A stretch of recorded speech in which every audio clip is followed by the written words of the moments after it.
Vote দিতে যাব বলে অনেক সকাল সকাল ঘুম থেকে উঠে গেছি, তবে ভোটটা আমার শ্বশুর বাড়িতে নেই, ভোটটা আমার এখনও পর্যন্ত বাপের বাড়িতেই আছে।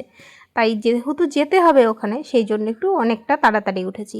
আর আমার বর ভোট দিতে গেছে, ও আসলে তারপরেই বেরিয়ে পড়বো। আর বরকে বললাম, থাক, আজকে গাড়ি নিয়ে যেতে হবে না, আজকে সবাই ট্রেনে যাই। এত বলছে বাইকের সমস্যা, বাইক নিয়ে যাওয়া যাবে না, তাই বললাম কোনো রিস্ক নেওয়ার দরকার নেই। আর বোনকেও কালকে যেতে দিইনি, আনলাম থাক, একবারে সবাই মিলে ট্রেনে করে চলে যাব। তাই বোন সকাল সকাল উঠে বাসি কাজবাজ করে নিয়ে আমার সঙ্গে ও একটু চাটা করে দিচ্ছে। আর আমি বললাম আমি তাহলে স্নান করে পুজোটা সেরে আছি। আর ফুল তুলতে যাওয়ার জন্য আজকে ছাদেও সময় নেই, পাশের বাড়ি দিদির বাড়িতেও যাওয়ার সময় নেই। তাই ব্যালকনি থেকেই ফুলগুলো তুলে নিয়ে আমি পুজো দিতে বসে গেলাম। তখন বোধহয় বাজে 6টা থেকে 6:30 মতো। তারপরে পুজো কমপ্লিট করলাম। আর ওইদিকে বোন চা বানিয়েছিল, তাই একটু চা আর বিস্কুট খেয়ে নিলাম। আর ওই যে বললাম, বর ততক্ষণে ওর ভোটটা দিতে গেছে, ও আসলেই তারপরে গিয়ে আমরা রেডি হয়ে ট্রেনটা ধরবো।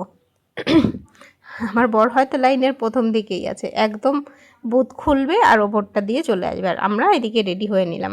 আমি পরে নিলাম একটা হালকা শাড়ি, যেহেতু গরম প্রচণ্ড, গরমের মধ্যে তাই হালকা পাতলা একটা শাড়ি পরে নিলাম।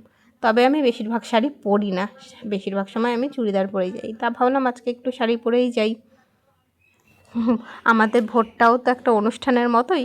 তাই তারপরে চলে আসলাম সবাই মিলে স্টেশনে।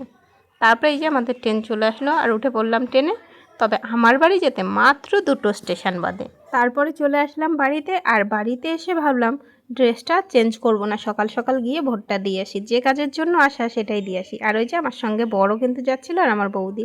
আর আমরা বলা বলি করছিলাম যে আমার বরকে বলছি, তোমার ভোটটাও আমাদের এখানে নিয়ে আসো, সবাই বরের নামে পরিচিত হয়, তুমি বউয়ের নামে পরিচিত হও, এই বলে আমরা সবাই মিলে একটু হাসাহাসি করতে চলে যাচ্ছিলাম। তবে আমার ভিডিওটা আজকের মতো এই পর্যন্ত। যদি ভালো লাগে একটা লাইক করো, কমেন্ট করো, শেয়ার করো।